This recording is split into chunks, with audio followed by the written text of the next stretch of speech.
the last day of 2021, man. Yeah. It's been a crazy year in a lot of ways. Like I don't even know. I was thinking about doing like a recap, but there's been a lot going on, man. I mean, dang. We both got COVID. You damn near died. Radio show was like weird this year. Like on a personal level, it's been a crazy 12 months, man. Yeah. Like much different than what I thought 2021 would go. But other than your issue, actually pretty dope though. It's actually been a good year. You've done some like crazy stuff Yeah. with the nonprofit. Yeah. Well, I mean, covered the Super Bowl. Um, Well, that wasn't the nonprofit. I was no, trying I'm to do saying, but no, I was nonprofit just saying, love, just thinking in but general. But that yeah, doesn't even seem like this year. right. Just the Seems like 5 years ago. nonprofit. What did we do? We did the book bag drive. Got like 50,000 in a month for the book bag drive, and we did the Thanksgiving. We did food drives, 50,000 pounds of food a week, all the way up until September. I think is that football season when we had to take a break, and then just a lot of cool things. Y'all were A doing lot of cool food stuff. drives almost weekly at one point. Yeah, we were. We were doing the weekly Share the Love. Hopefully, we'll get that started back here in January. Out on the west side, went to Tallahassee a couple times. It was kind of cool to see that. Went up on FAMU's campus, had a line from Orange Ave all the way deep into the school, almost to Railroad Ave, which That's is got to be huge. cool too, since you grew up there. Yeah, that's got to be awesome. We're going to get into kind of like, I guess, kind of a review, but also I want to get into kind of what 2022 is going to bring. Not like a New Year's resolution type thing, but something like that. By the way, so Sports Den brought to you by ABC Fine Wine and Spirits. One thing I'm not giving up this year is ABC. It ain't happening. I'll explain that later. But you need to get to ABC. Miles, hit us with that graphic. You need to get to ABC Fine Wine and Spirits this New Year's. Be safe. Be safe tonight. I don't go out on New Year's Eve. I can't do it, man. It's like, it's not even my people thing. It's like that roller coaster thing to me. There's so many people out driving just blitzed. right. I just like Lessen your chances. Yeah. The odds of somebody running into my house are much lower when I'm in it. So we actually are going to have. I've got a family coming in to train. They're going to come over tonight. We're just going to chill, watch the Georgia game, and bring in the new year. And then I'm training in the morning, like 8:00. So nice. Yeah, can't go too hard. And I'm 45. That's another reason I can't go too hard. So there's that too. But get to ABC for whatever needs you may have tonight. Yeah, get a good bottle of wine. Get some I'm not a champagne guy. Get your Prosecco. What's that? It's sparkling wine. It basically gives you the same concept. Like I really don't like the taste of champagne. I don't either. I don't like sweet stuff like that anyway. But if I'm going to like go for that, I'm going to go. Is champagne strong alcohol wise? Is it a? I mean, I don't know. I've never drank enough. I can't really drink it. I don't like it enough. But I've heard people say like they've gotten mimosas. People get tipsy when they use the actual champagne. But again, a lot of times people use the Prosecco for mimosas. There you go. There's good advice. Get whatever it is you're going to toast at midnight. Just make sure you get it at ABC and be safe tonight.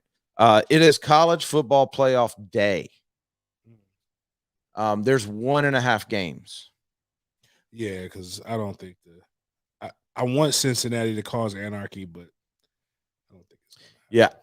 I think I do a good job of admitting when I'm wrong. I was wrong on this because I'm one of the ones that said all along, like, I want the 4 best teams, but if there's a doubt, then I want to see the UCFs of the world back in the day or Cincinnati.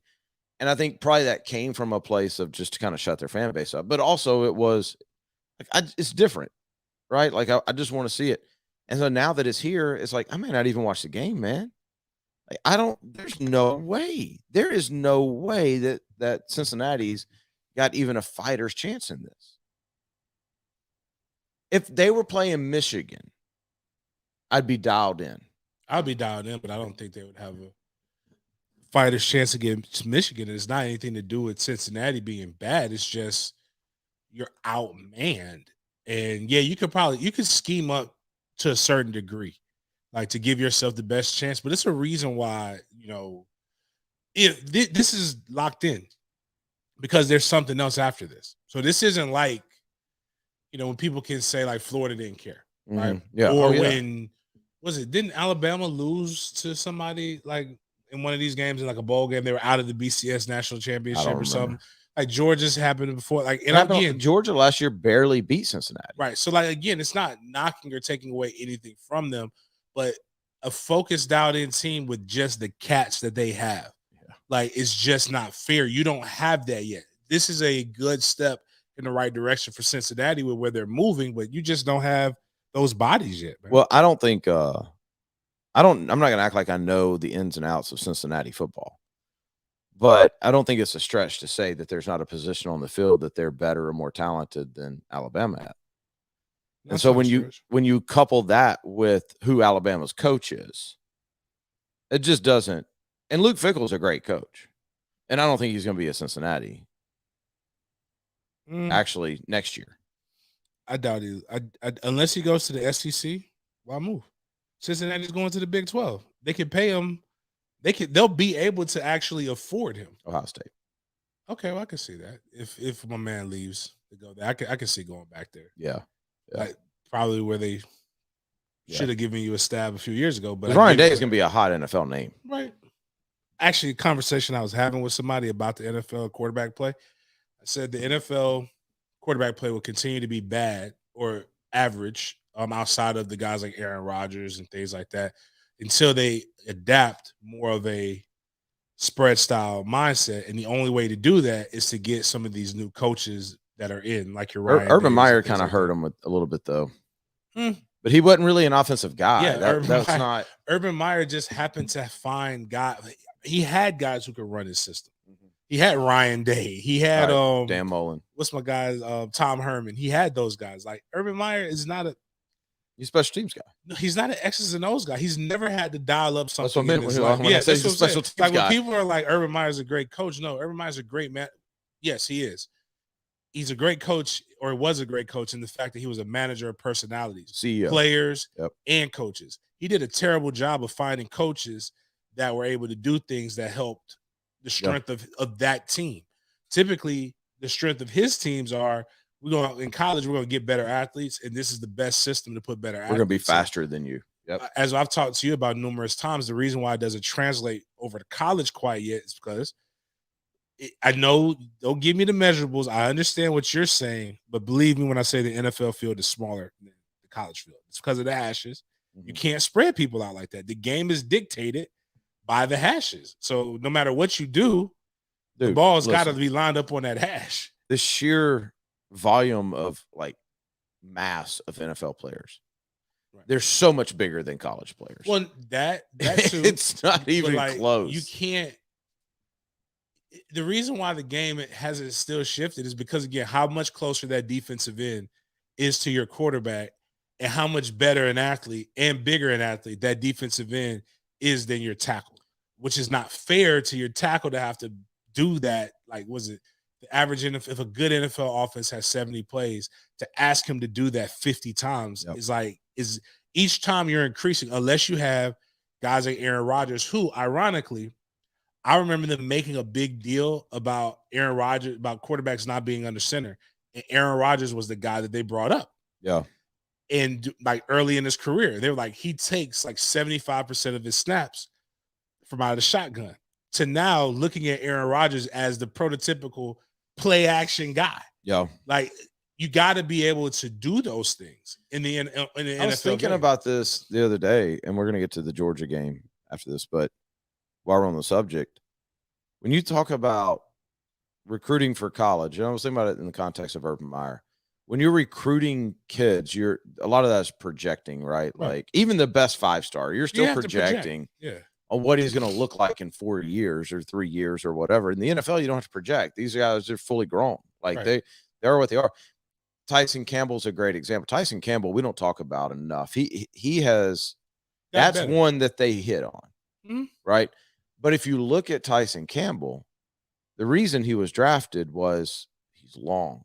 Like he's already filled out, so he don't have to run 4.3. He can run 4.5, but his arms reach out. Perfect example is Jalen Ramsey was actually beat the other day but he's so long. He knew what he can do. Yep. He can get away with it. He can run the 4.5, 4.4 because he also jumps. Yep. He can cover a crazy amount of ground, not just because of his speed, but because of his length, which is why that corner is going to always be a hot commodity. Well, and it goes to defensive end too, because as tackles, there's guys you could get your hands on at college. Well, now their arms are 8 inches longer in the NFL. They can still get by you. It's just the whole game is a whole different game. You can't drive if you don't drive them off enough. That length can still get them up. It's why I was joking with friend of mine, friend of the show, DeMarcus Walker, when he was thinking about coming out as a junior, and I told him, junior or senior year doesn't matter. You're going to get drafted about the same place because he had production. He was like, "Why do you say that?" Because there's nothing sexy about you. Yeah. You're not 6'6". Yep. 6'6", 250 with your production, first round. Yep. But because you're like 6'2", 6'3" on a great day, and you're like respectfully kind of squatty. In a squatty, yeah. Like you're going to be that guy that can play forever, but like nobody's gonna ever you're gonna have to bank on your second contract. Yeah. Well, people talk about Leon Searcy and about, hey, he was small for offensive line. Bro, Leon's got some long arms. Leon has the arms of a tackle, which is why he played the position. He may only be 6'3". Yeah, 6'3", but his arms look like he's 6'6". He can scratch his knees without bending over. The Georgia game tonight, though, Georgia-Michigan. We both think Alabama's going to run away, right? So no need to break that down. Bryce Young's going to be fun to watch. That's like your appetizer before the main event. I don't know that the Georgia-Michigan game is going to be that good, though. And here's why. Michigan's strength is when they know you're going to throw the ball, they unleash that, whatever that is at defensive end. Right. Aiden Hutchinson. That dude is not human. He's nice. He will be the number one pick. The more I watch him, the more I like him more than Thibodeau. Yeah. He just seems, I'm about to throw a white football player example. His motor's good. No, but you know what I mean? Like, it just seems like he's always the thing that benefits him is the Watts of the world and the Ohio State brothers that came. The Bosas. Like, you see him, you've seen their production on the NFL level, and he reminds you of them. He has the prototypical size, but he also has the motor. So it's like strong. Good gosh. Like the way he just runs through people. So anyway, I say that to say, if they can get Georgia into 3rd and 8 consistently, then they've got a chance. But they can't do that. Yeah, they're not going to be able to do that. Like, and the flip side of it is, even if they get Georgia in positions where they have to throw the ball with the guy who can't do that very well, and I think some of his wide receivers still are like, you guys are still not you guys, but Georgia's still struggling with that. Michigan does what Georgia's good at on offense. Like, Michigan runs the ball, right? Like, they don't want you. Try them, throw the ball. That's where Georgia has struggled. When people can actually complete passes, like, they're in bad. Like, their corners are where they're weak at. Like right now, if all you're gonna do is try to run it 40 times, oh please, I don't think it's gonna be that good of a game. Everybody's hyping this thing up, and giving Michigan chances and all. I just don't see it. I don't see, because just like Alabama, Cincinnati, instead of all 22 positions Georgia being better at, there's probably not, but 18 of them they are. Right. Well, the ones that seven of the positions that matter when he saw the ball, like, really, the reason why Alabama was able to do to Georgia what they did is because in the 7 positions that matter on both sides of the ball, they were better. Yep. Like, they were able to get time for Bryce Young, and then Bryce Young, when they were able to get through, Bryce Young was so damn good that he was able to make that one guy miss, and now you've got one-on-one matchups, and they're better at you than those 4. Their 4 receiving threats were better than your 4 guys covering. Are you pulling for the rematch? No. Really? You're not? To be honest with you, what I would really love, nothing more in the world would make me warm my heart more than anarchy. Cincinnati, Michigan. And then that being the worst college football championship of all time. 1,300 people watch it. Yeah, like, it would be just terrible. Like, because nobody knows any of Cincinnati's top players. We only know Michigan has one white defensive end. Like, that's all we know. But that is the quarterback for Cincinnati is nice.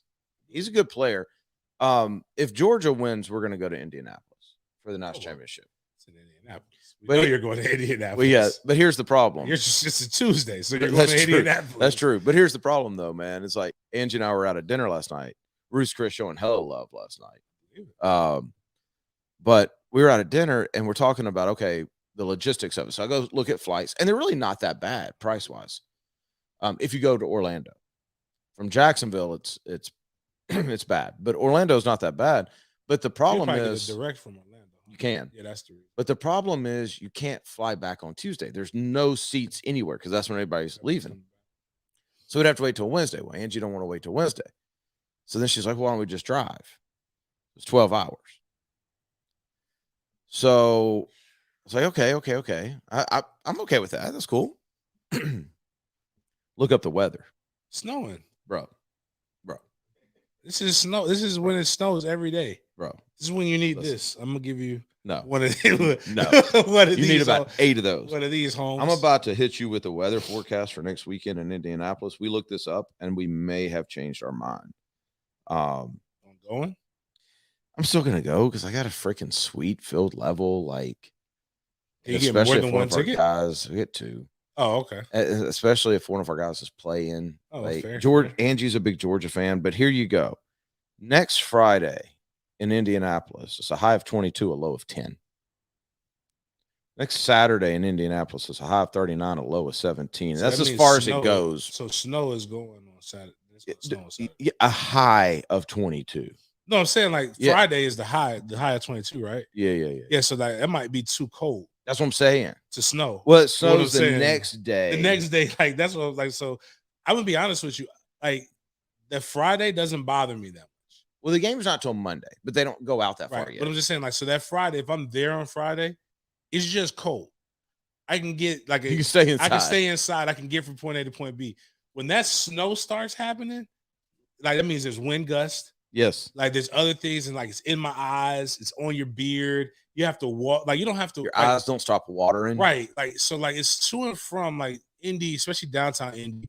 You don't really have to go outside if you're like in the center.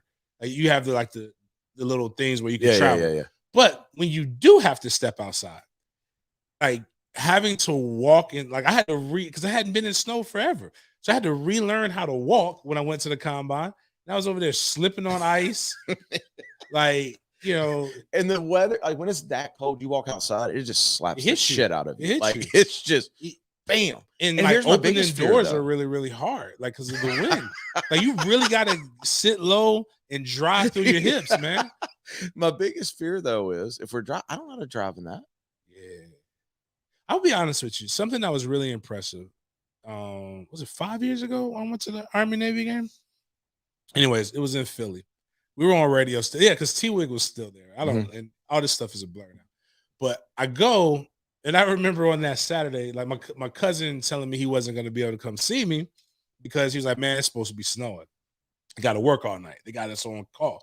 And it doesn't snow. And I go outside, and the crazy thing about it is, like, I guess right before snow, it's not really that bad. Like, I was out there, like, in just a light, like temperature wise, you're saying? Yeah, it was okay. Like and there was a Starbucks literally at the end of I could throw a rock at the Starbucks.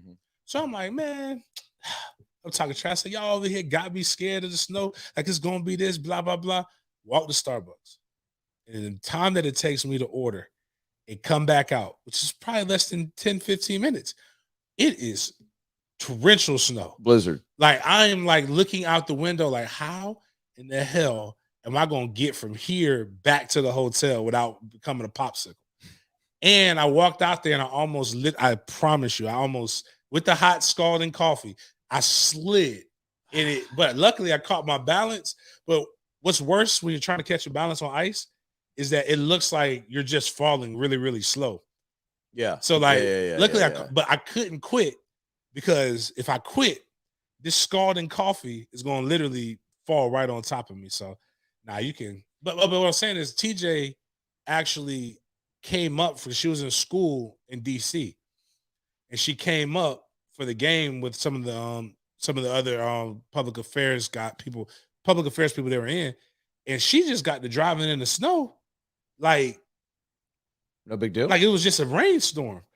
Like I was like, how are you How are you doing this? Yeah, I don't know. I don't know, 'cause I don't mind the drive, especially if Angie's Snow. with me. Yeah, like, it's cool. But yeah, it's just like, because it's not Indy, right? That's not my problem. My problem is once I get Is it there like within any 3 hours of is there there. like mountains and stuff that you got to drive up or anything? Yeah, I think, don't you go through, like, Kentucky and stuff? I don't know. I have no idea. I Yeah. don't know. You go through Tennessee?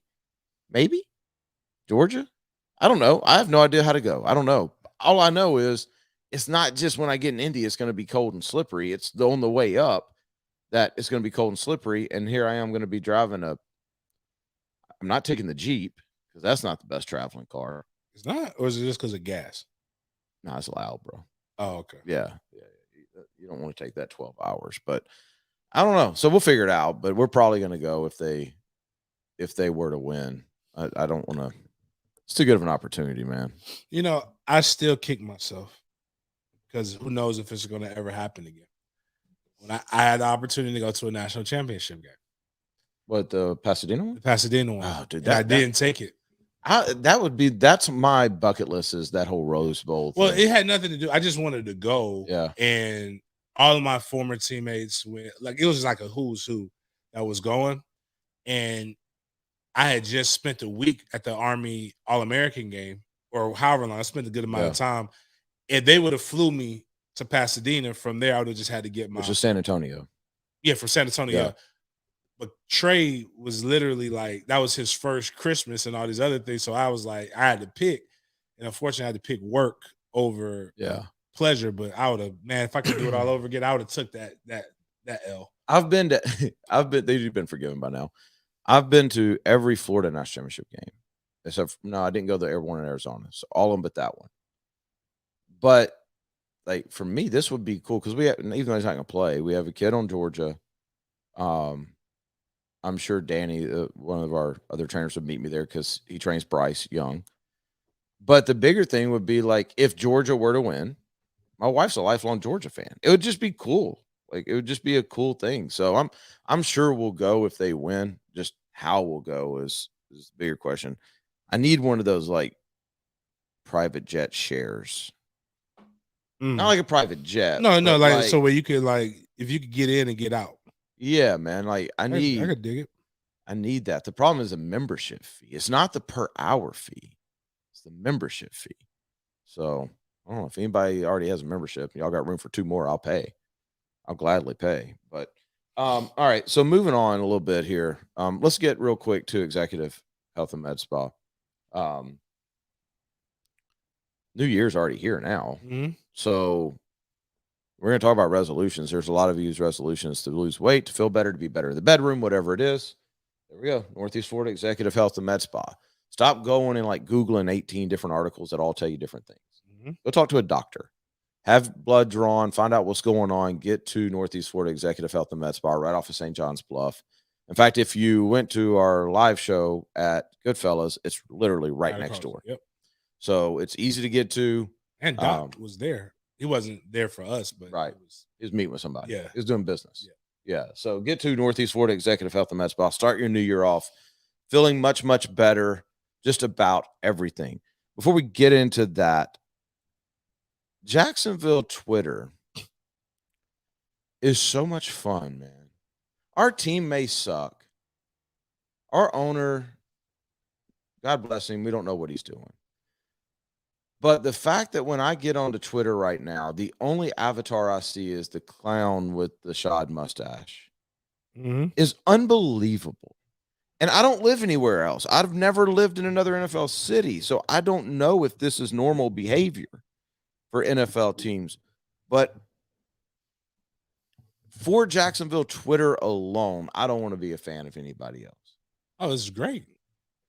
I realized how dope they can be, with the nonprofit stuff, but just seeing them do stuff for like Dilla, seeing Cap do things for like book, like for a school that needed like a book or something. They win and raise. And I've seen it is funny because they get stronger the more the reputable whatever press backs up on them. Like I remember there was a guy who was in a member of the mainstream press for the Jags that said, "Hey, so what? They got they only got 50 books. That was only like $500. So they went and did like Yep. something stupid, like 10 times the $500. Like the fact that, I'm just like, who cares? They did it. They used it for a good reason. So they went above and beyond. But this right here, like when they got the 100 losses last year, was it earlier this year? 100. Oh, in the Shot Khan Shotgun era? era, yeah. I don't know. That might have been this year. It's I crazy don't how want to say we've this been year. at 100. I know it was 20 losses in a row. Okay, well, I just remember when they got the 100th loss, they sent me a shirt. They were selling shirts. It's just like things that, finding ways to try to have fun with this being abysmal. And it's what they do. But the clown thing, dude, with the mustache. And then what's funny is, it's so uniting of everybody that when somebody tried to write a think piece about it, like, I don't know. I think it was Letitia Barriola. She used to be an news anchor here. And she's like, I don't know, something about a minority owner with a clown face just doesn't sit right with me. I'm like, come on, man. Come on. Like, I'm sure maybe some of the people who put this on their face, as they advertise, probably are racist. I don't know. But what I will say is this: if you can't see that this is some clown behavior, clown-ish behavior, and you can't find the humor in this, then there's something wrong with you. And it's there's not something wrong with you. And it's also not like there's only one demographic posting the That's clown what face. I'm saying. It's like I told us, like I put on, It's I'm like very the most black. uniting thing in America since 9/11. Like, I wasn't gonna do it, but then I kept seeing it. I'm like, you know what? This is fun. Like, they're not wrong. They're right. Oh, I'm not gonna lie. I would do it, but ain't no clown worth getting in my bag over. Like that. But see, sorry, that, I get that. Not But like, happening. even that, like the people who are affected, like it's obvious enough that they know something because they're responding to it. Not necessarily saying like we see your clowns, but like we're gonna turn off all the comments on all Jags media. We're gonna do this. Like, poor Trent Baalke. This dude's just sitting at his house. No, it's no poor Trent Baalke. It's not at all. I say that jokingly. I don't really care about. It's Trent like Baalke. everybody. When I told one person, they're like, "Well, this shouldn't be. This is wrong." I was like, "No, it's not." Everybody in the I said, when other NFL franchises are joining in on putting the clown on their face, everybody in the NFL realizes that Trent Baalke is not a good coach. So much so, not coach, excuse me, good administrator, not just a GM, not good in the football game. That's why he sat home for 2 years before we brought him on. It's like he was a transplant to make sure he drove the Jaguars into further misery. Well, I said that the other day. Like, most of the time when Shad Khan has made moves, they've been the wrong move. But there was like if you thought just a little bit, you could figure out the reason why. Like, you could rationalize the move. I don't understand this one. There is no rationalization to him coming out and saying we're going to keep Baalke. What do we call him? Ben. But then I saw somebody put an even better take on why he should be called Ben.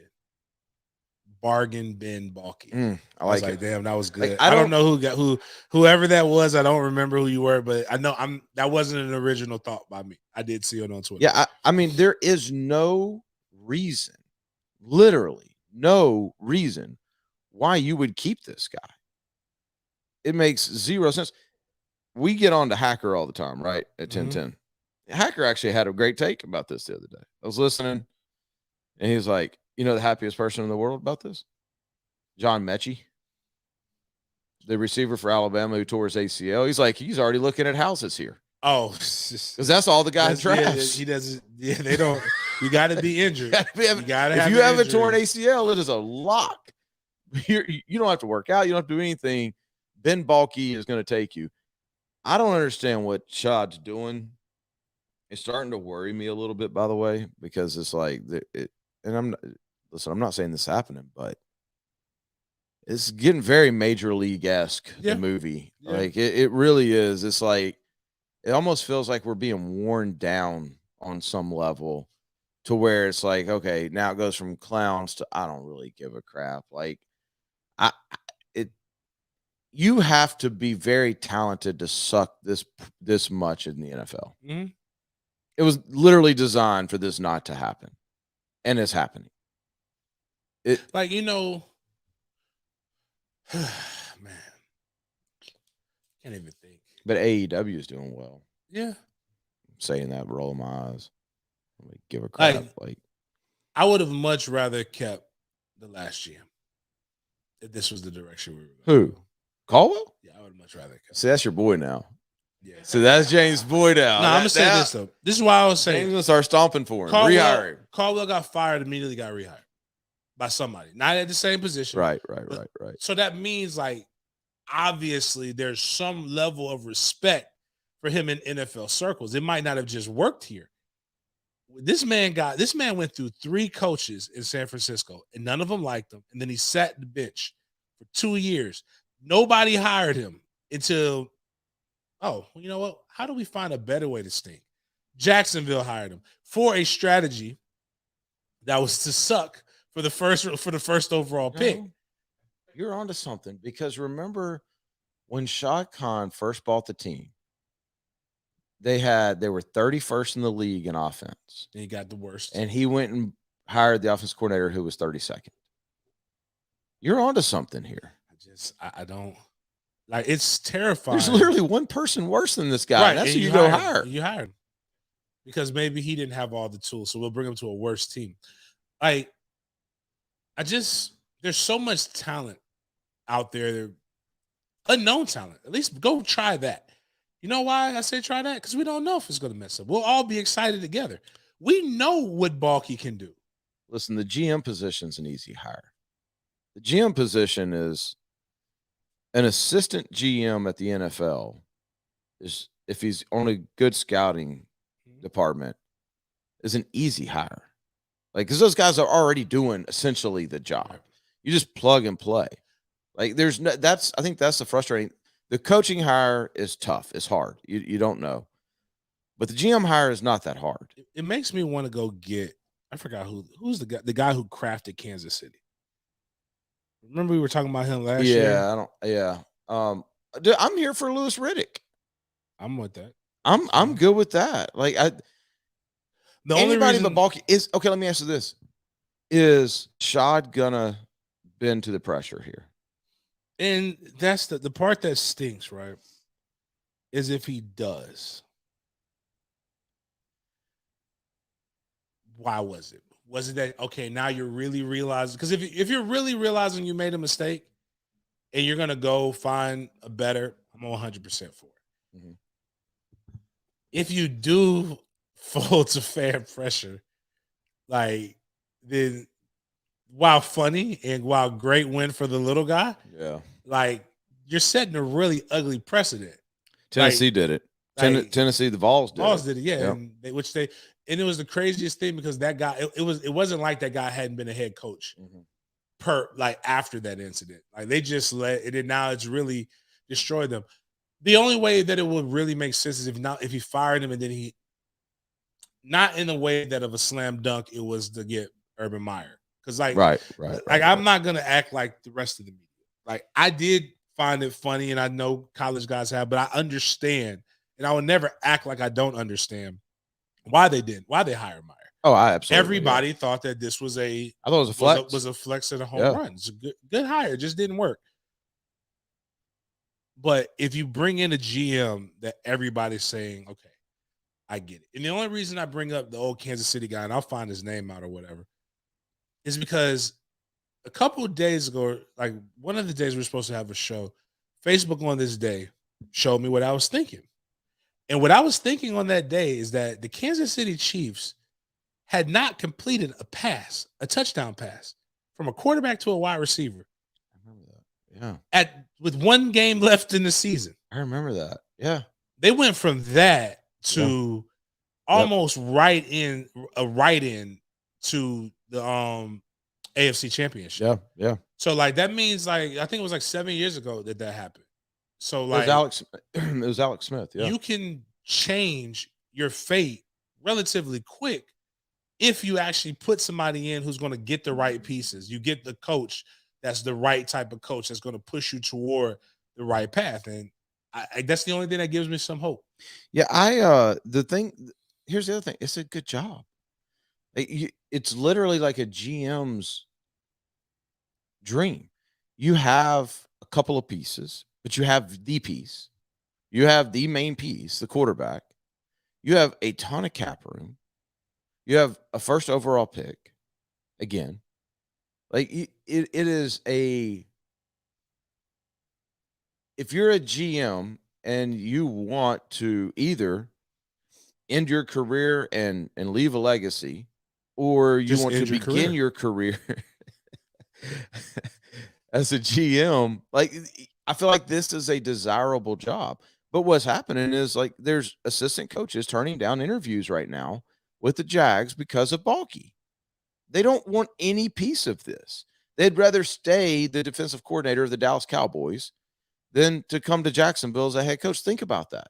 The Jacksonville head coach makes $10 million, $11 million a year. Mm-hmm. That's literally 2.5 times what you're making. And you're like, no, I can't stand this dude. I'm good. I'm good over here. I mean, if that don't tell Shad Khan something, and I get what you're saying, but the right thing is the right thing, regardless of why you do it or how you do it. And the right thing is to go, you know what? Y'all are right. Balky, pack your crap. Which is funny because how many times have you ever heard? Because I know I've heard on shows before, like, it's a reason why this guy's in the position. You guys think you're so good at it. Why don't you go do it? Blah, blah, blah. Like, I think the fans have been pretty consistent on all of this. I tweeted that the other day. Like, that's the scary thing. Like every time somebody says, like, if you're so good, like, why don't you go do it? I think we could. I think we could be just as good as a lot of these people. Zero doubt that if you and I were running the Jags, we would have at least equal to the same record the last couple of years. No doubt. No doubt. So yeah, if you want to come at us with that, that's fine. Come on. I am confident that we could do just as good as the last couple of organizations. Easily. 3 wins? Yeah. Get that. Like, you should, like, it's because it's impossible to be this bad. That's what I'm saying. The league is set up for parity. Like, you have to try, and that's what concerns me right now. You have to try to be this bad, and I'm starting to get concerned. I got the tank last year. I understood that.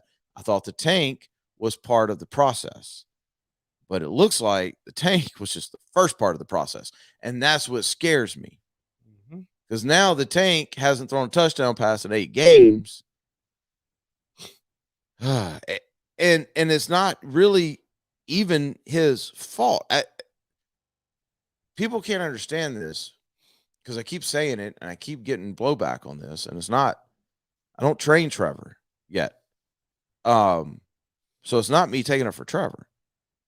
But you guys have to understand at the NFL level, like, these quarterbacks are trained to see when the defense has to take a risk, and that's when they strike, right? That's where your big plays come from. When all of a sudden they're like, we can't get to the quarterback, we can't stop the run, we can't stop these completions, so we're going to blitz this guy, and then the quarterback's ready for it, and you hit him for 60. Teams don't have to do that against the Jags. It never happens. Well, 1, we don't have a guy who can get open. 2, we don't run the ball enough, and when we do have a guy, which is crazy that people think he wasn't any good. Because as bad as this season with James Robinson. Oh, who thought he wasn't any good? A lot of people are like, oh, well, is he really? That's another one where the fans were right. He doesn't have the breakaway speed. He doesn't have this. I'm like, dude, like NFL 20 plus, like the game is broken at 20 plus yards. 20 plus yards is a big play. Mm-hmm. But, whatever. Yeah, maybe Travis Etienne, if he saw some of the things that he hit, he could score. Maybe Travis Etienne doesn't see that because James Robinson is seeing to be able to get to that. He has elite vision. Oh, no, don't know how he got that, but he has it. But I was telling people, like, this is how I know he was because good. He's not fast. Guys that aren't fast have to see. You have to slow it down. And you have to. But like, he was almost over 1,000 yards with a coach purposely not putting him in the game. Yeah. Like, that's how good he is. But then he tore his Achilles.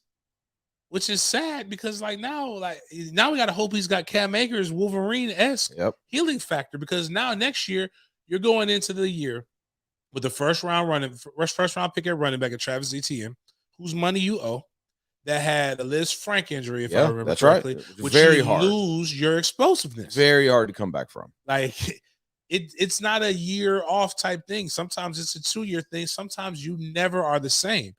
Coupled with, the guy who's been one of the top leading rushers in the NFL the last 2 seasons is coming off of an Achilles injury in less than a year. So now you know what you probably got to go do in this draft? Bring in another running back. And this running back that just tore his Achilles is in a contract year. Yeah. So now you got to figure out, do you want to pay him and do right by him, or do you want to do business? On top of that, you really, really need upgrades at wide receiver. I was going to say, tell me the last time that you saw a Jacksonville receiver go up and snag a 40-yard 50-50 ball. Allen Robinson. When was the last time? When was the last time you saw a Jacksonville receiver catch a 7-yard pass, shake 1 or 2 people, and take it for 30? Man, you can get a brick for 15 grand with Jimmy Smith. I mean, like if you want to know, know the problem, there's the problem though. But that's what the NFL is. So remember when we first got our show? I think, God, we've been doing this for a long time. Was that the second year? Had to be second year. What? We were in the year 2, yeah. When we got our show and we were at TPC, and the Jags, instead of getting Amari Cooper, went and got the defensive end who's actually pretty good, but not here, Fowler. Fowler tears his ACL. Okay. Yeah. He's okay. Right. He wasn't top 5. He wasn't top 5 pick. But we went and we were like, the year before, the Jags were actually decent at getting sacks. So you didn't really need a defensive end. What you weren't any good at was we had Rob. You had the Allens. Yeah. But you needed another wide receiver.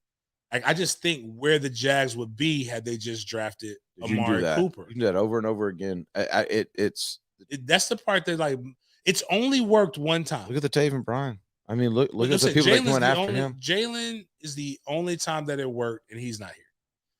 And that's the part that really stinks. Oh, you're talking about recently? Yeah, I think Miles Jack worked. But Miles Jack, we got him in the second round. Yeah. That worked. Yeah. Really the first round. It was like the first pick, second round, right? Okay. But he was a top 5 pick. Right. He fell to you. It was even the pick that has kind of worked with Josh Josh Allen. Mm-hmm. He fell to you. I promise, had the Raiders not screwed that up, he wouldn't have been here. He wouldn't have been there in the Jags. You forced the Jags' hand. The Jags would have drafted a Gator that somebody that wasn't any good. Yeah. And I don't mean CJ Henderson, and then to hear, this is why I can't forgive him. I can't forgive Caldwell. Because when I hear if CJ would have been gone, we would have drafted the sack guru at pick 9. Why are we reaching? The first pick is not supposed to be a project. The first pick is supposed to be a day 1 starter. Especially when you're picking the top 10, bro. Consistently. None of our top picks have worked. It's been great that we've had guys in the middle rounds that work, but none of those guys are here. Y'all, we're about to have back-to-back number 1 picks. Y'all think about that. We're about to have back-to-back number 1 picks. I don't know. I'm not a historian, but I don't think that happens very often in the NFL. Back-to-back number 1 picks. We can't make fun of Cleveland, Detroit. We can't make fun of anybody. How does Shad know what a good GM is? He obviously doesn't. There's a mic right there if you want to. Yeah. I mean, that's because I want you to get on the mic anyway, because I got questions for you, Miles. I have actually real questions for you, because I need y'all to educate me together here. Because we had something in the group text earlier in the week. That I think Miles, it struck a nerve with Miles, because it came back with some heat. That John Madden stuff. By the way, rest in peace, John Madden. That was tough. That sucks. Yeah. But okay. So this dude tweeted out about how the John Madden franchise is terrible and it's I can't read it. I have my glasses on, but this dude went to this extreme about how creation of Madden was not a great development in the U.S. It further glamorized violence and dehumanized black athletes, helping to establish plantation cosplay that has grown worse in the era of fantasy football. And then he goes on and on and on and on and on and on about this. And I said, y'all see this dude? And then Miles says Madden is awful. Can I read this? And exploitative. Is that how you say it? Yeah. That part is correct. But for all the reasons he doesn't mention, like Madden cards and scripted games play and animations that have been involved in a decade while monopolizing by having the rights and charging 70 for a glorified whatever. I don't know what that is. What are you talking about? I don't All understand. right. So Y'all basically, educate Madden's Madden's not taking advantage of any people like that are in the game. In the cosplay thing, whatever, dude. Like, there's all kinds of games that are cosplay like that. You could play. You could like recreate the Roman Empire if you want to in video game world. You can do whatever. There's a lot worse things that you can do besides Madden.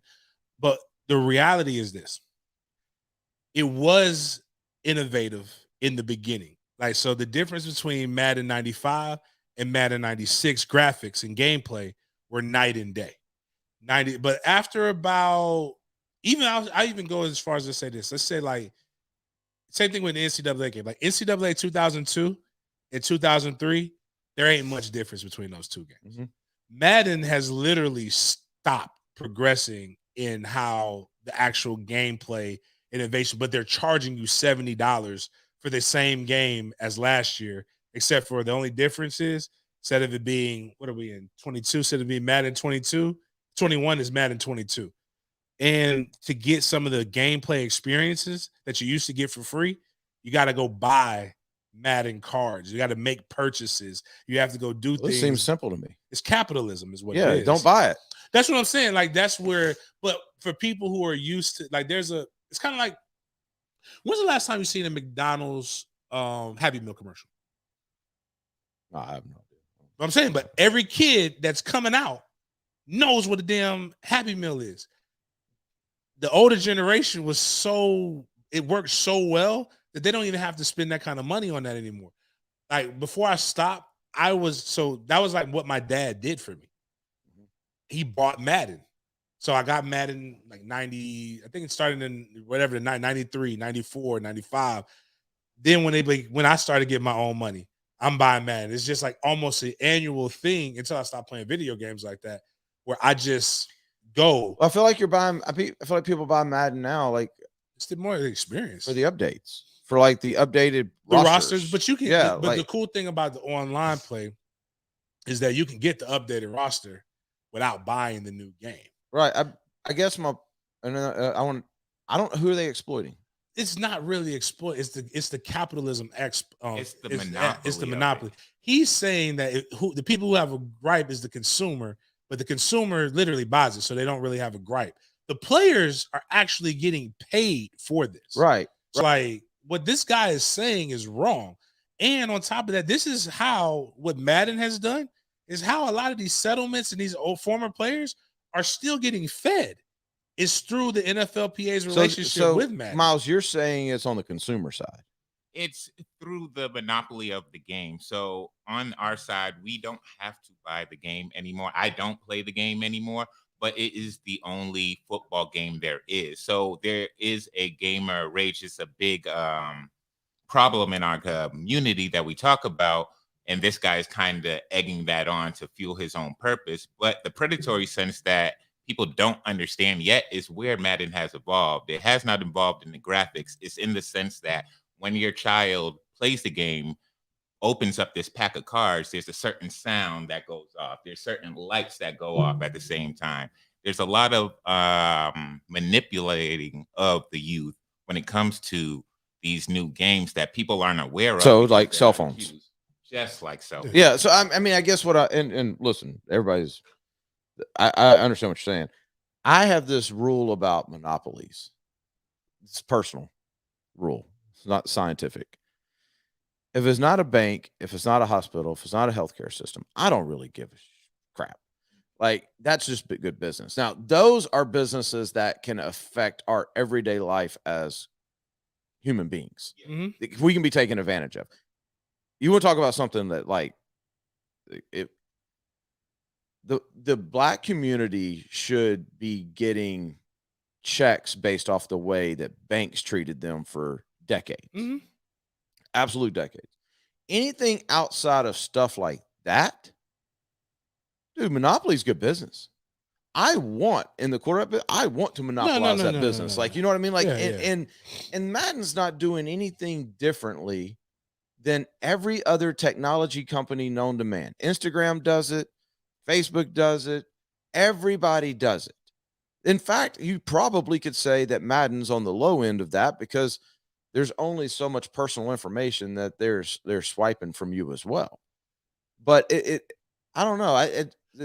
You're not like, again, I don't think Miles wasn't mad. No. He was just like, hold up. If anybody has a freaking gripe, it's us. Like, don't try to like. Yeah, no. I got it. I was just trying to figure out where the exploitation. You know what I mean? Like the exploitation in a voluntary. It's voluntary. Like at the end, it's a luxury. Yeah. Like at the end of the day, you don't have to buy it. And there's stuff that people know. Like right now, just from off of at least the first game, if the gameplay sucks after that, then I probably won't get it. But there's probably not a number that you could put on a new NCAA video that you won't spend. That I won't spend. Yep. Now, if it stinks after that, then I probably won't. But like, if basically all you got to do is give me the last game with updated rosters, and I'm probably going to buy it. Think about Range Rovers. Range Rovers are like hugely popular in their terrible cars, right? Like, so by that definition, like they're exploiting people. You know what I mean? Right. But people still have to buy it, so you don't feel you don't feel sorry for them. This guy, what I have a hard time with this, and this was what my gripe was. Well, not gripe was with PK, because PK did it when he was alive. Who? PK Sam, like with Bobby.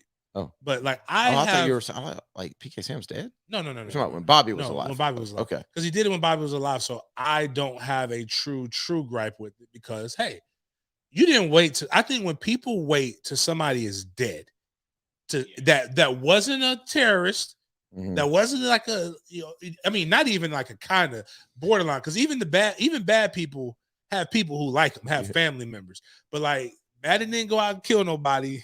Madden didn't do anything but be an old happy white man. Madden wasn't even involved with the game anymore. Right, like Madden literally was just you're completely mad at the wrong cat. It was literally all they did was use his voice, and like, but like you didn't have this problem last year. Like if this was really pure in heart and pure in intentions, like why weren't you fighting this good fight your whole life? I didn't think about that, but yeah. They actually went and found tweets of this guy bigging up Madden not too long ago. That's the problem, and that's why I don't believe everybody should have a platform. It's like, it's not even the thing that you can grow. Like, I get it. Sometimes your mind changes. Yeah. But like, this is one of those things where, dude, you weren't banging this drum 3 months ago. 3 months ago, you were saying how you were grateful to win a Madden tournament. Maybe I just had my head in the sand. When I saw that, it was so out of right field, because I didn't even realize that anybody was mad at Madden. Like, I didn't even realize. I had no idea. The wildest thing. But I'm not in that world either. The beginning of the year, not beginning of the year, the beginning of this month, I was shocked he was alive. I literally tweeted it. They were showing like the Madden, like I saw a picture of John Madden talking about they're doing like a Madden documentary or something. I'm like, yo, I thought he was dead. It is just like, you never, because again, he's not around as much as he used to be. James thought he was dead. Now he actually died. Now James is grieving. And I'm grieving, and this guy is coming out of left field talking about he hates Madden. And I'm like, man, shut up, dude. Like I get if like Madden had a true, like he was like you found some John Gruden emails with John Madden. Right. Yeah. You're mad at this guy over. This is the world we're moving into. Again, this kind of goes into my 8 o'clock, I guess. Yeah, we can get there. So this world where people are really mad at imagination, at imaginary friends and imagination with people, imaginary people. Because you're mad at John Madden for creating imaginary people. Like, that's really what you're mad about. And really, John Madden is imaginary to you because you don't know him. Like, again, I didn't even know he was alive. So. Right. Most of us didn't. He's not anywhere near. When was the last time anybody heard from John Madden? To his credit, when he retired, he shot the deuces, and I can't tell you the last time I heard an interview or anything until the NFL started doing this whatever this tribute they were going to do to him. I mean, which is cool. Like, that's how I want to go out. You know what I mean? Like, when I'm done, I want to duck off somewhere, and I want people going, when I pass on, people will go, "Oh, I thought he's been dead for 10 years." Man, I'm gonna try my hardest not to ruin my legacy because when you're old, Oh, yeah.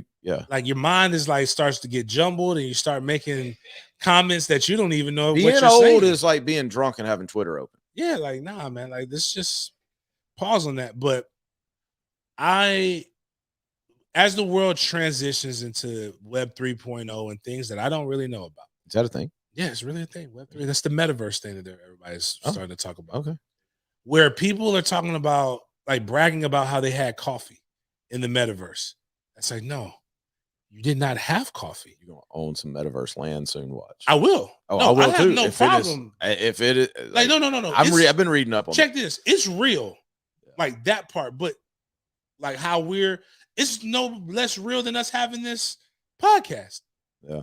But we have to have a room to have the podcast in. Mm-hmm. Like there's real air here. There's real electricity bills. Like this is real coffee that will fuel. Could have been 3D printed. It could have been. But the coffee, I'm drinking this coffee. I'm real to fuel my metaverse character. Because if I don't get real coffee, I can't drink fake coffee. I have no problem with that. But like there's somebody who says that they got assaulted in the metaverse. You guys don't realize this, but you guys are turning into us. The world's turning into gamers. Like this metaverse thing already existed. Right. It's a thing for, I hate to say it, but like perverts and losers called, sorry, I don't mean to call you losers, but Second Life. I heard of that.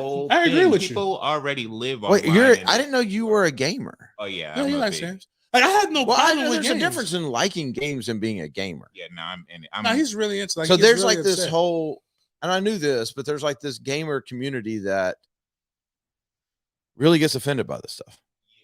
Yeah, I mean that's fine. You can get offended by whatever you want to get offended by. I have no problem with it. That's your right as an American. I'm not making fun of the. But what I'm saying I'm is trying it's to fake. I'm trying to understand the breadth of the community. Like I'm trying to understand what is the gamer community. Like give me an example. Here's the gamer community. You want to know? It's basically what happens with Twitter. Like, and this is what I was going to go into it. Like fake fan versus real fan. Like people are legitimately mad at people's who the only thing they know about them is their tag and their avatar. Like Sat Guru. Yeah, they like Sat Guru. Yeah, like, but no, I'm really mad at him because he really plays really, really bad and it doesn't live up to his name. But like, so people will find, like, I'm like, you're really mad. Like, so this is what makes me afraid for the metaverse because it's only another level of like fakeness that people are going to wake up mad in their real life. Like I told somebody, it's like, you mean to tell me you got a hot wife that fixed you breakfast on a porcelain plate, butt naked, that's there, and she gives you something, and she says, oh, baby, I notice you're sad. What's wrong? Some guy said on Twitter that I don't know, that lives thousands of miles from me, that I can't be a real fan if I don't have this. And I'm like, do you not realize how do you know he's got a wife that I'm just serves him naked on a? I'm helping them, but I'm saying like exaggerating that. That's probably an I didn't know if y'all exaggeration. had okay. But my point is that like, dude, there are so many other things. Where going he on. went, yeah, where he went with that was like you're mad at a fake universe. Oh, you can have a roof over your head and a job. And James took it to the extreme. You got this hot butt naked wife. Okay, fine. You've got a roof. You've got a job where it's important. Things like I need you to stamp this thing I love or whatever. it. And then Take it you further. come in, your boss gives you a stack of things that need to be stamped that are important. And he sees a frown on your face. And he's like, what is wrong with you? How can I help you? How can I help make your day better? This guy that lives 2,000 miles from me that I don't know said a statement. And it really, really bothers me. It didn't bother your race. It didn't bother, like, it didn't call you stupid. He didn't actually physically do anything to you. These are the people who are raising the kids who are going to be in the metaverse that I'm going to have to interact with. I see where you're going with this, yeah. It's dangerous. It's like you get bothered, you get triggered by the worst things. How does one get to the metaverse? I think there's like when I was doing my research yesterday, because I really I saw Sandbox. I'm dead serious. When he said you're going to own, like I'm looking in Sandbox. That's I'm asking. I'm just not ready I'm perfectly to buy. fine with making money off of the gamer community. Right. Like, listen, exploitation. I don't have to be on it, do I? No, that's not us. That's y'all becoming us without real life. Right. No. Like I'll never be in the metaverse hanging out drinking coffee. No, but I have no problem owning the coffee shop. That's right. That's what I'm saying. To me, I will be an absentee owner. Right. Like people pick on me all the time about my $5 drinks at Starbucks, but I go and there's an interaction. I love them. They know my name. They make my drink the way I want.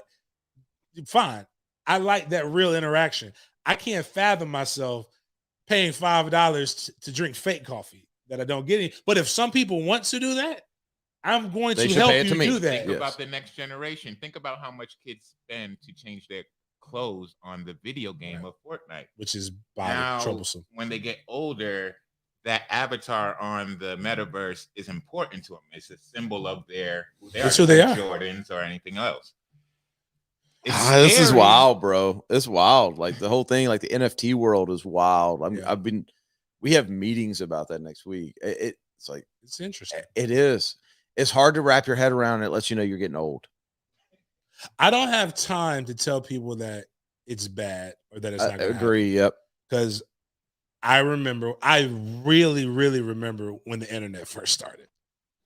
Like, because like I was in middle school. I was like in middle school when that like really like, because there used to be this website called Angel Fire that you can go create your own fake websites. And I remember people talking about buying domain names in like 96 and emails and like how crazy. I remember Facebook when we were a proper country, when you could only get on Facebook when you actually had a college email.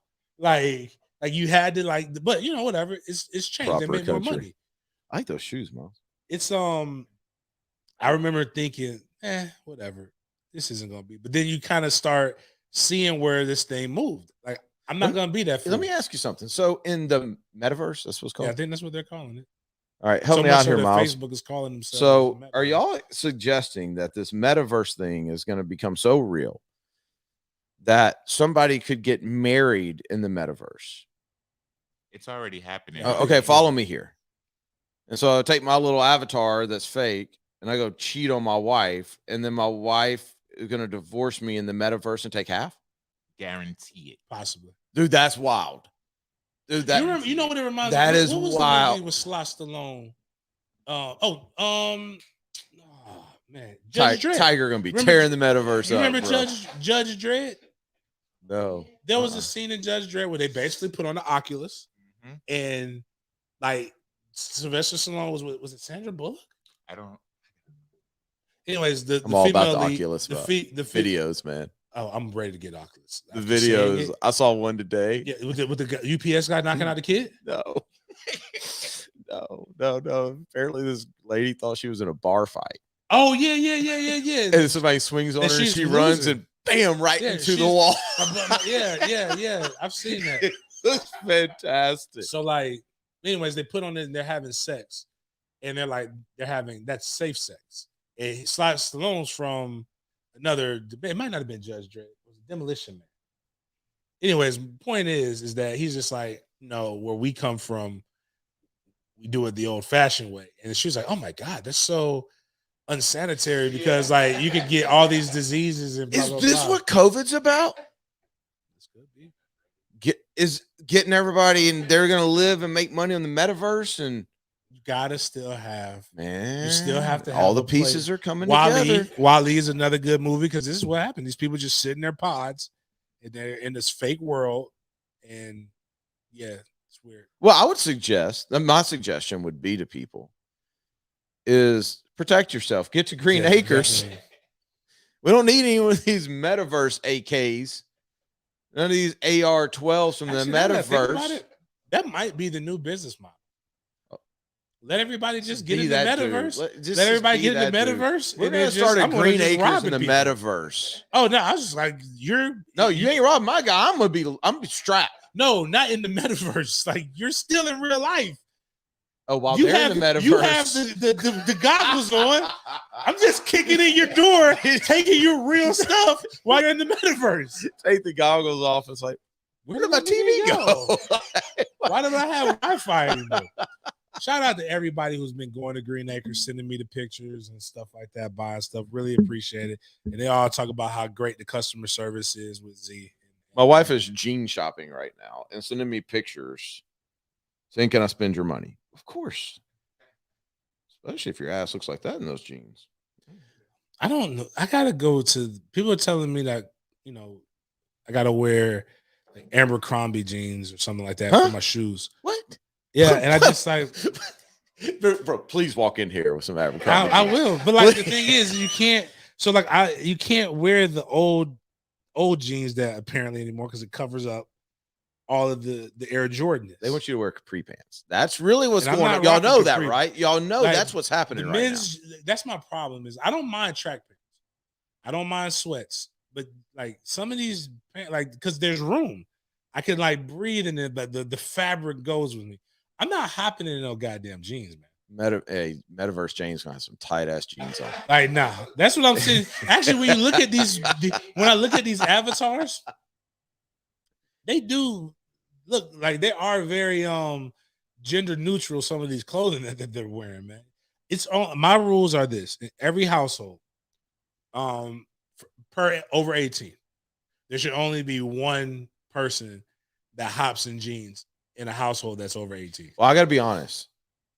I put on some weight, and I don't want to buy new jeans, so I'm hopping in my jeans right now. This should be broken in by now, man. Like you should. They haven't. I don't really buy jeans like that. That's I like jeans. I own 2 pairs of jeans, and I bought them like 5 years ago, so like they're not in. Like I tried to wear them the other day, and they called me old man. People were like, "Got the grandpa jeans on." You have the Dan Mullen jeans. They definitely were Dan Mullen jeans, man. Hey, so real quick, New Year's Eve, while we're recording this, do you have not a resolution, like a goal? Because I have one. I am not going to go on a diet in 2022. That is my, we were talking about this in the facility the other day. My resolution or my goal is to not go on a diet. Like just be sensible, enjoy life, do what I want to do, and not give a crap anymore. Like just feel good. You know what I mean? Like if you hear me go, hey, I'm starting keto next week, remind me. No, you're not. No, you're not. You don't have to do that crap. If you hear me talking about I'm counting, no, you're not. Just be sensible. Just go work out. Go move a little bit. Right? Like that is my New Year's resolution. I can tell you without doubt that for the past 10 years, every single year, I've started the year off with how I'm going to look at the end of the year, and not one single time about how I'm going to feel at the end of the year. That is exactly where 2022 is heading for me. I just want to. I'm going with a JJ. Stay alive. I just want to stay alive, man. That's I never really. I just like the little colored boy out of Oakleaf. I just want to live. Some people don't want no trouble. Oh man, I wanted to kill him so bad. He's singing my favorite Christmas carol. He just won't stop. He won't go away. Hey, he's providing. Listen, man. He's providing. This family's riding. Do y'all have anything? To be honest with you, it's just little simple business goals. Like the goal was to raise 1,000 book bags. We rose. I don't know if I said that right. We got 1,300. We got 1,300. Jesus rose. Yeah, Jesus rose. We got 1,300 book bags. So the goal would be to get 2,000, which doesn't sound like a lot. Well, no, when I do in July. But when do you start that? All year, but it really doesn't start till July 1st.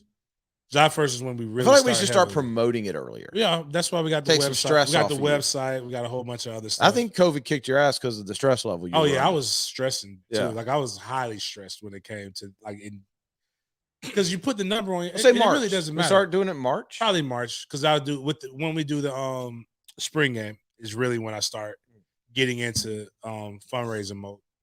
But that'd be so that stuff with the nonprofits things with that. Kids are getting older. I just really want to I made fiscally.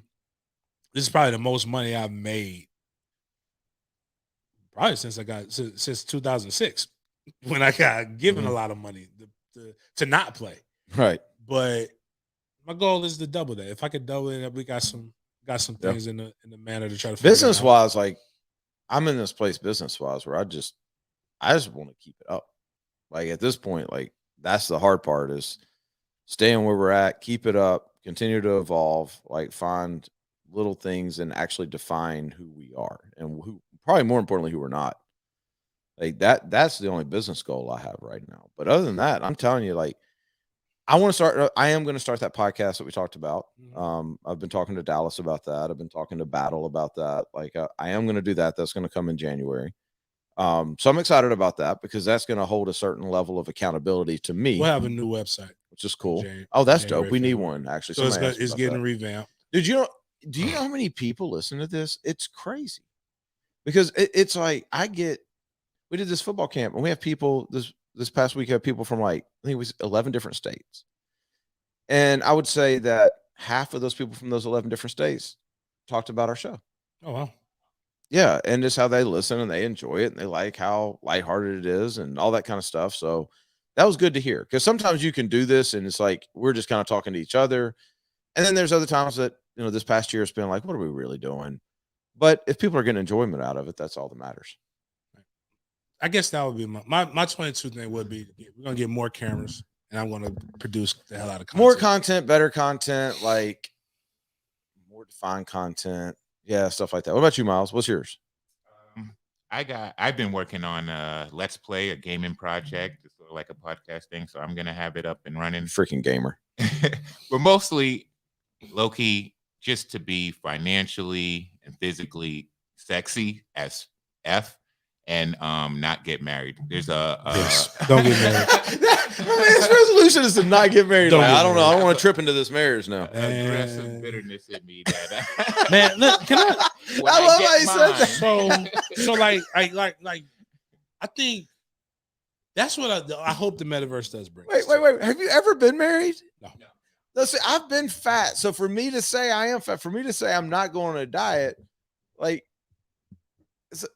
an alcoholic would say, I don't want to drink. My man ain't never been married. He's like, look, the problem is when you get, so what I've learned, awesome. Having friends who are still in this market and, man, dog, like after 30, man, the concessions that you have to make, because you're not getting any toys that haven't been opened or played with. Some of them have been abused and don't know what it's like to be played with properly. People have been shooting over the hoop so long that they think that this is correct. So like when you go in there, you got to they don't know how to let go of their baggage and treat you right. So you got to go in and deal with a lot of stuff that you don't want to. And the thing is, half is a lot. Yeah. And I find myself, like I said, it's an overrated experience unless you do it right. And like I think that's the problem, is too many people are ready for the end goal. And the beginning of the end goal. So they see the marriage, they see the pictures, they see the flicks, and then they don't understand that, like, yo, it's a whole lot more BS that has to go in. You can't do it right until you do it completely wrong together. Right. Yep. And nobody talks about those parts. Yep. Like everybody's like, oh, well, if this person, like, this is a deal. I found so many people that know what deal breakers are. They're deal breakers, and I'm like, that's why you're single. And I'm like, and it's not a knock. No. Dope. That's good for you. But if that's your deal breaker, don't bring your stuff to somebody else. It was again, people getting upset with imaginary friends and imaginary people that they'll never know. There was a young lady who talked about getting engaged, and she said she told her boyfriend he did. Now nobody was there. I would have understood if she would have said, because she doesn't like the public engagement. But they had got done with a movie. They stayed to the end. Everybody was gone. He dropped to a knee. It was just them two in the movie theater. Fine. She says, well, I'm not going to get married. She's like, I don't want to get married to him because I told him I wanted a photographer. I wanted this. I wanted this. I wanted that. It was like 10 things that she said she wanted. That's not wife material. For him, for him to get on a knee. And I'm like, I'm listening to all these people. Not a person in there married. Not a person there has dropped on a knee to get engaged. And I'm literally, or they've all been divorced, or they've all been in a situation. I'm like, kind of saying why. I was like, you can go have a engagement photo shoot, which is what she was asking for. That's outside of this. It's like, hell, that's a lot to think about. The engagement part. Can I break down what just happened? Yeah. My man's smart. My man's next level, whoever did this. There's nobody in their right mind gets down on a knee on a sticky floor at a movie theater. Right. My man wanted to break up. Right. That's what he Okay, wanted, and that's he next level. Yeah, and he knew. He knew. He's like, if I do it this way, she's not going to accept she's not going to accept it, and I'm free from this crazy girl. Right. And so he's like, I'm going to drop down on a knee. It's easier than breaking up, and now it's over. Well played. Because now sir. you can say well it's her played. fault. That's right. Because you were ready to commit for the rest of your life. That's right. It's kind of weird that for the next 10 years of your life. It's really weird that you drop down on a knee at a movie theater. But let's just be honest with you. The averages are like people are like not lasting forever, but you go 10 years, that's a solid run. Well played, sir, though. I mean, well played. Yeah. That's the way that's the way you deflect. But like I find myself, you know, even though I come from a situation, well, I love the one thing I love about my mother the most is that she understands she made a messed up choice. Like she's grown enough to realize this now. So it's like she doesn't blame all men because of my dad. And I don't blame all men because of my dad. I realized that, you know, he did what he thought was best with the information that was given to him. He still failed, but hey, that's what he felt was best. I ain't mad at him. He's a good guy, granddaddy. I don't think everybody else is realizing that yet. And so I find myself cheering when certain situations, like Dr. Dre, he didn't have to give his ex-wife half. $100 million is a lot, but I'm looking at this like this is where, and this is what I think you need to achieve for, Miles. Any single guys, really, this is next level thinking right here. Achieve to make so much money that you don't mind paying somebody to leave your life. Because that's what Dr. Dre just did. He made so much money that he paid her $100 million to leave. So that's a real thing. Like that's a real question. I was reading something. This has been years ago, and one of the I enjoy reading like psychology books. Like that's what I like to read. And one of the things in there was talking about, are you truly happy in your marriage? And the question it asked was, if somebody came up to you right now and said it's only going to cost you $1,000 to get out of your marriage and nothing else, would you take that deal? Right. And but the book was saying that there's a very large percentage that say yes to that. That literally the only reason why they're staying is so they don't have to write checks every single month or something like that. I got you. And that's what you're saying. Like I mean, that's wild, dude. That is well. I mean, obviously wild. they had really, really bad problems. Dr. Dre and his wife. I don't know, but what these they are were. normal people. But this was like this is like my neighbor. I'm not saying literally, but like your neighbor. Honestly, have you seen what rent prices are? It's kind of fiscally irresponsible right now. Like if you don't really, if you really, really and truly don't hate the person's guts, right? They're not abusive. They're not this. You guys are really, really solid friends. Like you are.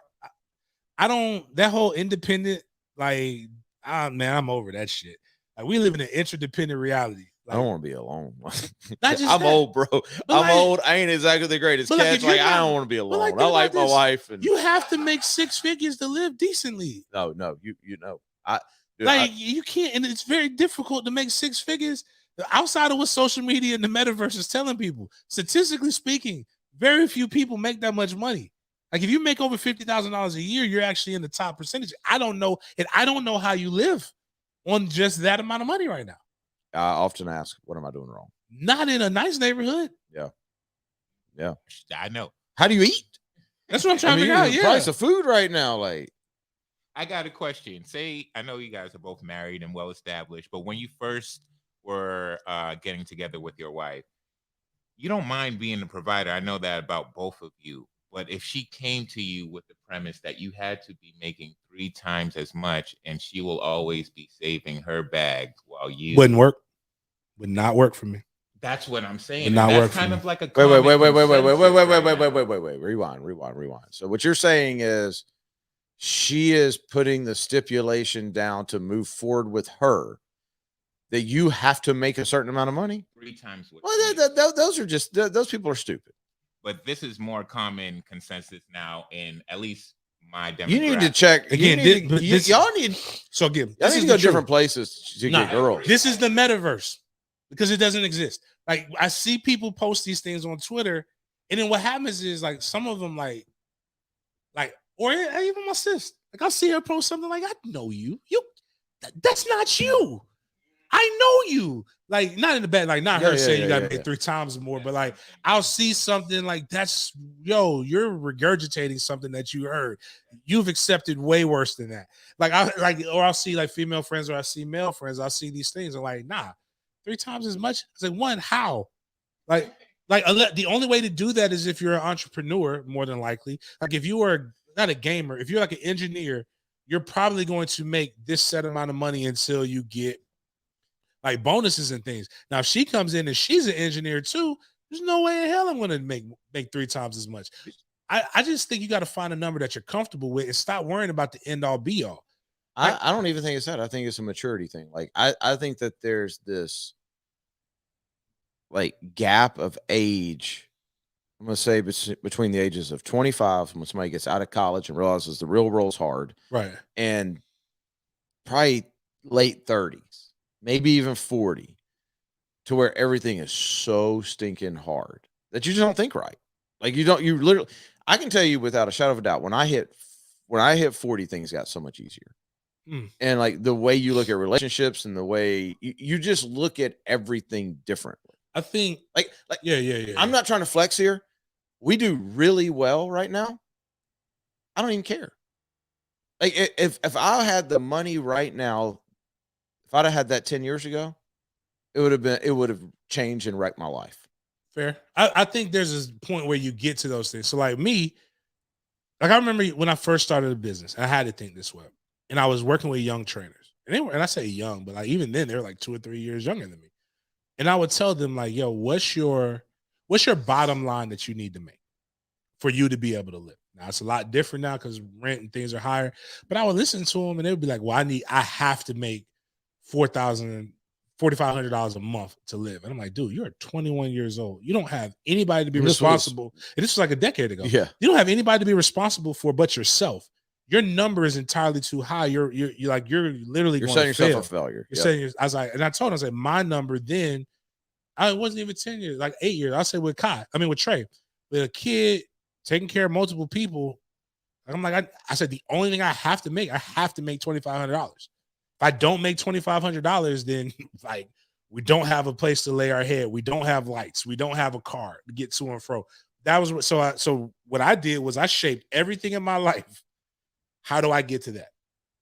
Then, okay, how do I get that times 2? All right, now we can budget.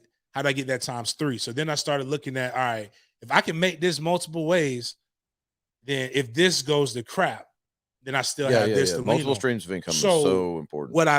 From there, what I learned was like, all right, who do I not mind building with?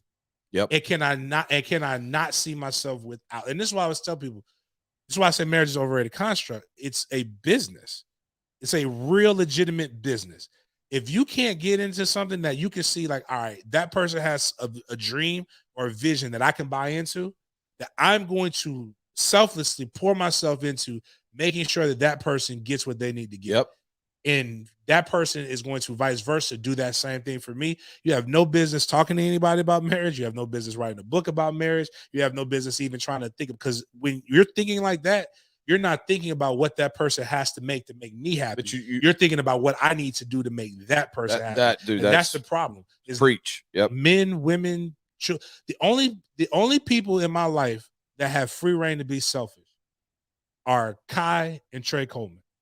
There's literally not a thing that they can do for me, like that can, like, I brought them into this world. They're supposed to be selfish until they can build themselves up to become selfless.